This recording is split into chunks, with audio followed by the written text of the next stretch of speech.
அனைத்து சர்வசக்திக்கும் என் வணக்கம். காரஜோதிடம் அரியலூர். எல்லா அவன் துணை. காரஜோதிடம் திருஞான சம்பந்த ஜோதிடம். இந்த எண்ணின் பிரகாரம் வார்த்தை அடிப்படையில் ஜாதகம் சொல்லிக் கொண்டு வருகின்றேன். மாடத்துக்கு 3 எழுத்து.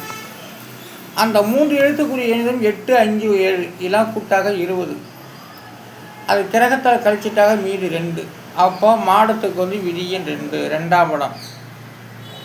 வாசப்படி இருக்க 2 பக்கமும் மாடங்கள் இருக்கும். கோயிலில் தான் நிறையா மாடங்கள் இருக்கும். அது மாடம்னாலே பிரம்மதேவர் தான். வீடுகள்லேயும் மாடங்கள் வைப்பார்கள். மாடம்னு தான் பேர். ஆனால் அவங்களுக்கு மாடம் தான் மாடம்னு தான் கேள்விப்பட்டிருக்காங்க. ஆனால் மாடம் என்ற பிரம்மதேவர் தான். ஆனால் மாடத்துடைய விதியின் 2ஆம் இடம் குடும்ப ஸ்தானத்து வருகிறது. 1, 2 கரெக்டாக குடும்பம் அப்படிங்கிற இடத்துல மாடம் வருகிறது. அடுத்ததாக தான் மகுடத்துக்கு 4 எழுத்து. அந்த 4 எழுத்துக்குரிய எண்ணிடம் 1, 3, 5, 7 இதெல்லாம் கூட்டாக 16. அது கிரகத்தால் கழிச்சிட்டாக மீதி 7. அப்போ மகுடத்தினுடைய விதியின் 7. அதனால் மகுடத்துக்கு நாதசுரத்துக்கு என்ன சம்பந்தம்? அந்த 7ஆம் இடம் தான். 7 சுரங்களும் 7 துவாரம் இருக்கும். அதான் மகுடம். மகுடத்துக்கு எத்தனை பொத்தனும் தெரியாது. ஆனால் நாதஸ்வரத்துக்கு 7 துவாரம் என்று சொல்லப்பட்டுள்ளது. அதனால் மகுடத்துக்கு எத்தனை துவாரம் என்று சொல்ல முடியவில்லை. ஆனால் மகுடத்துடைய விதியின் 7. மகுடம் என்பது பாம்பாட்டி சித்தர்கள் பாம்பு பிடிக்கிறவங்க மகுடம் ஊதுவாங்க. அதுக்கு தான் மகுடம் வருது. அதனால் மகுடத்துடைய விதியின் 7. மகுடத்துக்கு 4 எழுத்து. அந்த 4 எழுத்துக்குரிய எண்ணிகள் 1, 3, 5, 7 இதெல்லாம் கூட்டாக 16. அது கிரகத்தால் கழிச்சிட்டாக மீதி 7. அப்போ மகுடத்துடைய விதியின் 7. அடுத்ததாக சாக்கடைக்கு 4 எழுத்து. அந்த 4 எழுத்துக்குரிய எண்ணிகள் 1, 7, 1, 9 இதெல்லாம் கூட்டாக 18. அது கிரகத்தால் கழிச்சிட்டாலும் மீதி 9 தான். அப்போ சாக்கடையுடைய விதியின் 9. அடுத்ததாக சகுனிக்கு 3 எழுத்து. அந்த 3 எழுத்துக்குரிய எண்ணிலும் 3, 3, 1 இதெல்லாம் கூட்டாக 7 தான். அப்போ சகுனி 7ஆம் இடத்துல வருகிறது. ஏன்னா 7ஆம் இடம் தான் ஜோடி சேர்க்கறது. அதனால தான் அந்த இடம் சகுனி அந்த இடத்துல இருக்காது. அப்போ சகுனி நல்லதாக செஞ்சாலும் சரி கெட்டதாக செஞ்சாலும் சரி 7ஆம் இடத்துல குடும்பம், கணவன், மனைவி அந்த சில சகுனி வராது. ஆனால் 7ஆம் இடங்கிறது சகுனியை குறிக்கின்றது. அடுத்ததாக சகாதேவன். சகாதேவனுக்கு 5 எழுத்து. அந்த 5 எழுத்துக்குரிய எண்ணிக்கையும் 3, 8, 8, 5, 6 இதெல்லாம் கூட்டாக 30. அதோடைய விதி என்பது 3 தான். அப்போ சகாதேவன் 3ஆம் எழுத்துப்பலாக வருகின்றார். சகாதேவன் 3ஆம் இடத்துக்கு சாதாரண இடம் இல்லை. மிகப்பெரிய அபூர்வமான இடம். நல்ல பலன்லாம் அதில் தான் இருக்குது. அந்த இடத்துல தான் சகாதேவன் வராது. அடுத்தது தருமருக்கு 4 எழுத்து. அந்த 4 எழுத்துக்குரிய எண்ணிடம் 7, 5, 1, 9 இதெல்லாம் கூட்டா 22. அதோடைய அது கிரகத்தை கழிச்சிட்டாக மீதி 4. அப்போ தருமர் 4. தருமருடைய விதியின் 4. சகாதனுடைய விதியின் 3.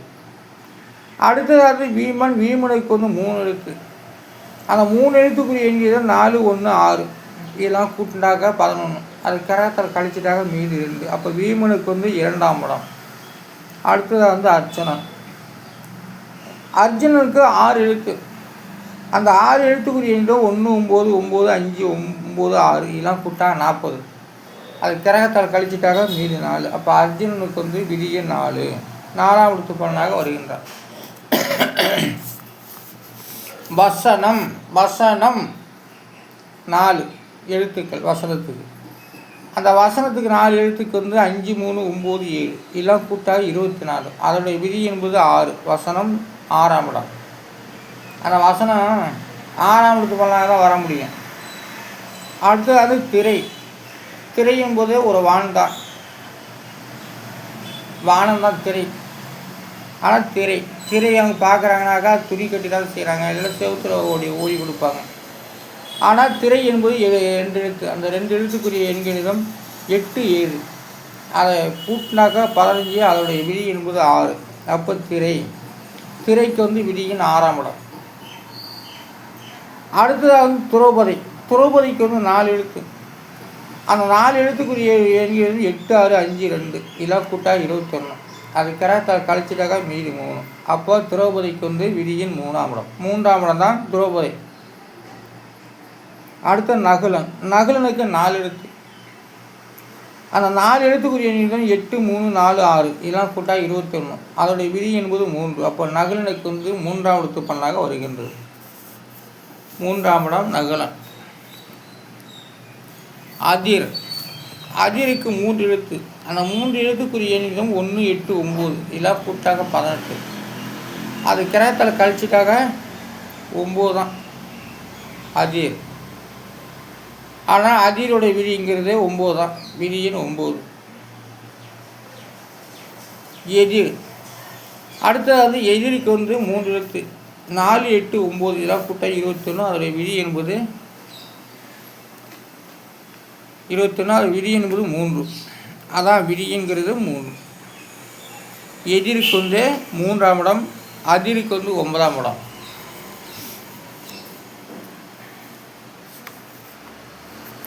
ஆனால் ஜாதகம் வந்து ஒரு வார்த்தை அடிப்படையிலே சொல்லப்பட்டு வருகிறது. சொல்லப்பட்டு வருவது தான் நானும் இந்த தமிழ் ஜோதிடத்தை நான் உருவாக்கி நானும் அதை சொல்லி கொண்டு வருகிறேன். ஆனால் அது பஞ்சாங்கத்தை வச்சு ஜாதகத்துக்கு இது வந்து எழுத்துக்களை வச்சு பேர் பிரகாரம் அவருடைய விதியின் அதிர்ஷ்ட பிரகாரம் வச்சுக்கலாம். அதான் கணக்கு. கிரகம். கிரகத்துக்கு 4 எழுத்து.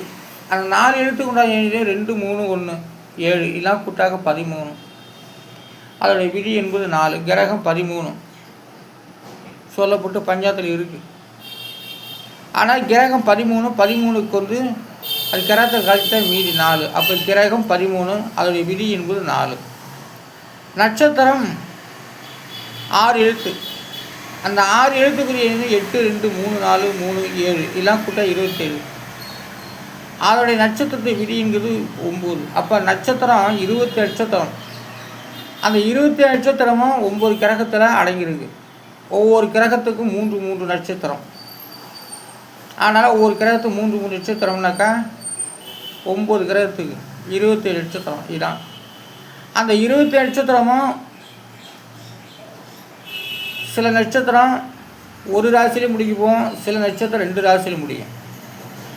விசாகத்தை வச்சுக்கிங்க. கார்த்திகை வச்சுக்கிட்டாக்கா கார்த்திகை முதல் பாதம் மேஷம், கார்த்திகை 2, 3 நாள்லாம் ரிஷபராசி வரும். அதுபோல் மிருகசீரிடம் ரிஷபம் மிதுனம் வரும்.